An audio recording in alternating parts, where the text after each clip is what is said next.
कधी कधी करावा लागतो असं चुलीवर स्वयंपाक.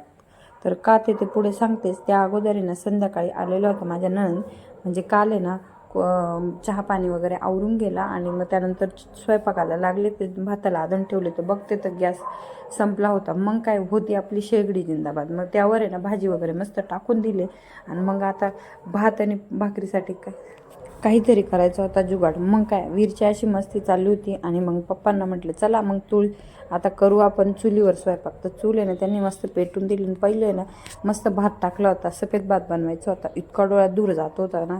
कधी कधी खूप टेन्शन येतं अशा गोष्टीचं, पण एखाद्या दिवशी करायला ना मज्जा पण येते बरं का. हे मला कालचा अनुभव सांगते. तर मग भात झाला आणि मग मस्तपैकी ना बाजरीच्याच भाकरी करायला घेतल्या.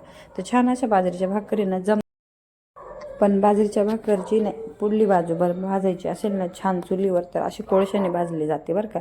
हे जे ना माझे मामी माझ्या आजीकडं असं करायचे बरं का. मग तीच थोडी ट्रिक मी फॉलो केली होती. तर अशा प्रकारे ना एक बाजू भाजून घेतली होती आणि खूप छान बरं का मस्त कडक पापुडा होतो बाजरीच्या भाकरीच्या. आणि वीरच्या बाप्पाने ना पातळ आणि कडक भाकर आवडते. मग त्याच पद्धतीने मी तर तुम्हाला पण अशी वेळ आली का चुलीवर स्वयंपाक करावा लागलाय तर असेल तर कमेंट करा आणि चॅनलला सबस्क्राईब करा. Bye bye.